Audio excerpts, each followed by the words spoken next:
మిమ్మల్ని భాగస్వాములను చేస్తుంది. చదువుకునే వయసులో మీరు ఇతర వ్యాపకాలకు లోనైతే జీవితాంతం బాధతోని కుళ్ళి కృషించి చావాల్సిన పరిస్థితి వస్తుంది. అందుకే ఒక సామాజిక బాధ్యతగా ముఖ్యమంత్రి అయిన ఎంబడే వైస్ ఛాన్సలర్ను నియమించిన వాళ్ళనే ఇంటర్నల్ ఒక సబ్ కమిటీ వైస్ ఛాన్సలర్తో వేసి మీ విద్యా ప్రమాణాలు పెంచుకోవాలంటే నేను చేయగలిగింది ఏందో మీరు చెప్పండి. నియామకాలతో పాటు ప్రొఫెసర్ల వయసు పెంచడంతో పాటు నిధుల కేటాయింపు వరకు మీకు ఏం కావాలన్నా మీకు పూర్తి స్వేచ్ఛనిస్తున్నా, మీరు ప్రణాళికలు సిద్ధం చేసుకోండి అని ఆదేశాలు ఇచ్చిన. ఇవాళ తెలంగాణ సమాజంలో సామాజిక న్యాయంతో వైస్ ఛాన్సలర్లు నియమించడం చిన్న వివాదం లేకుండా, ఒక ఆరోపణ లేకుండా మొట్టమొదటిసారి తెలంగాణలో మనం వైస్ ఛాన్సలర్లను నియమించుకోగలిగినాం.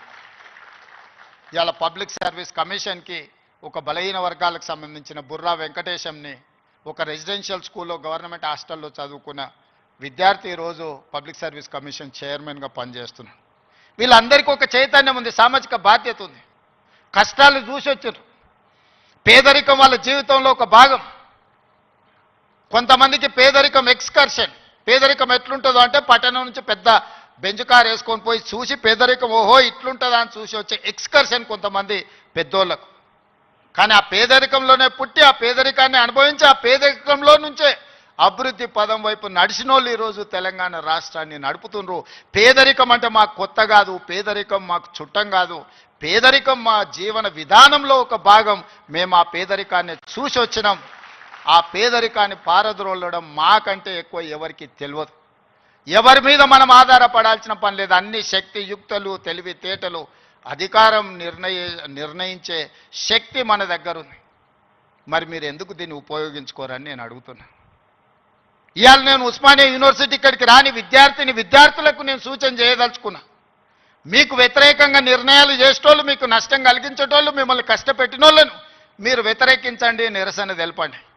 మీకోసం పనిచేయాలన్న ఆలోచనతోని మీ ఆలోచనలు తెలుసుకుందామని, మీ సమస్యల్ని చూద్దామని, మీ సమస్యల్ని పరిష్కరించాలని వస్తున్న వాళ్ళని మీరు వ్యతిరేకించడం ద్వారా ఈ అభివృద్ధిని అడ్డుకున్న వాళ్ళం అవుతామా, లేకపోతే అభివృద్ధిని ఇంకా ముందుకు తీసుకెళ్లిన వాళ్ళం అవుతామా, మీరు ఒకసారి ఆలోచన చేయండి. అందుకే ఈరోజు చాకలి ఐలమ్మ యూనివర్సిటీకి పేరు పెట్టడమే కాదు, 500 కోట్ల రూపాయలు ఇచ్చి అభివృద్ధి చేసి ప్రతి తెలంగాణ ఆడబిడ్డ చదువుకోవాలి, రాణించాలి అని చెప్పి చాకలి వీరనారి చాకలి ఐలమ్మ యూనివర్సిటీకి 500 కోట్ల రూపాయలు నిధులు ఇచ్చి ఈరోజు ఒక అద్భుతమైన పోటీ పడగలిగే యూనివర్సిటీగా తీర్చిదిద్దుతున్నాం. మరి ఒక మహిళా యూనివర్సిటీకి 500 కోట్ల రూపాయలు ఇస్తే మా ప్రొఫెసర్ గారు, మా వైస్ ఛాన్సలర్ గారు 5 కోట్లు 10 కోట్లు అడుగుతున్నారా? అడగడానికి కూడా మా వాళ్ళకు పేదరికం ఉన్నది. ఎంత పేదరికం అంటే అడగడానికి కూడా 100 అడిగితే ఏమనుకుంటారో 100నా అని అనుకునే పరిస్థితిలో మా వైస్ ఛాన్సలరు, మా అడ్లూరు లక్ష్మణ్ అంటే వాళ్ళ పేదరికం వాళ్ళని పెద్ద నెంబర్ ఆలోచన చేయడానికి కూడా అడ్డుపడుతున్నది. అందుకే నేను యోగితా రాణా గారికి ఆదేశాలు ఇస్తున్నా. ఒక కమిటీ వేయండి, ఇంజనీర్స్ కమిటీ. టోటల్గా ఎడ్యుకేషన్ నుంచి, యూనివర్సిటీ నుంచి ఒక టీంని, రాష్ట్ర ప్రభుత్వం నుంచి, విద్యాశాఖ నుంచి, సాంకేతిక పరమైన ఇంజనీర్లతో పాటు ఎడ్యుకేషన్ సైడ్ నుంచి ఉండే వాళ్ళందరినీ ఒక కమిటీ, చిన్న కమిటీని కూర్చి ఉస్మానియా యూనివర్సిటీ 100% ప్రపంచంతో పోటీ పడగలిగే ఒక స్టాన్ఫర్డ్, ఒక ఆక్స్ఫర్డ్ యూనివర్సిటీ స్థాయిలో మనకేం తక్కువ 3 లక్షల కోట్ల రూపాయల బడ్జెట్ ఉంది. ఎవడో 1,00,000 కోట్లు కట్టింది, కూలింది, పోయింది. 1,00,000 కోట్లు గంగలో పోయింది, గోదావరిలో పోయింది. మీకోసం ఒక 1000 కోట్లు ఖర్చు పెట్టడానికి మాకేమన్నా దరిద్రం ఉందా? నేను స్పష్టంగా చెప్పదలుచుకున్నా. ఈ సంవత్సరం విద్యాశాఖ కోసము 40,000 కోట్లు ఖర్చు పెట్టిన. 40,000 కోట్లు ఈ సంవత్సరం young India integrated residential schools, 100 నియోజకవర్గాలలో 100 young India integrated residential schools, ఒక్కొక్క స్కూల్కి 25 ఎకరాల స్థలం, 200 కోట్లు, 20,000 కోట్ల రూపాయలు ఈరోజు యంగ్ ఇండియా ఇంటిగ్రేటెడ్ స్కూల్స్కి నేను సంతకం పెట్టి ఇచ్చిన. యంగ్ ఇండియా స్కిల్స్ యూనివర్సిటీకి 500 కోట్లు పెడుతున్నాం. యంగ్ ఇండియా స్పోర్ట్స్ యూనివర్సిటీకి ఈరోజు 100 కోట్లు పెడుతున్నాం.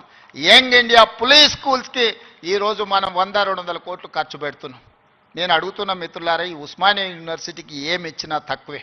ఎంత ఇచ్చినా తక్కువే. ఇది చరిత్ర కాలగర్భంలో కలవద్దు. ఇది చరిత్రకు ఎప్పుడు నిటారుగా నిలబడ్డ సజీవ సాక్షిగా ఉండాలి ఉస్మానియా యూనివర్సిటీ. ఏం కావాలనో అడగండి, అడగకపోతే మీ పేదరికమే, అడగకపోతే మీదే పేదరికం. అది నా తప్పు కాదు, అది మీ తప్పు, మీ పేదరికం తప్పు. మీ ఆలోచనల్ని సవరించుకొని అంచనాలను వేసుకొని ఏమేం కావాలనో చెప్పండి, అన్నిటిని ఇచ్చే బాధ్యత నాది. దీన్ని ఒక అద్భుతమైన యూనివర్సిటీగా, ఈ యూనివర్సిటీ లేకపోతే తెలంగాణకు చరిత్రనే లేదు. తెలంగాణ చరిత్రను నిక్షిప్తం చేసే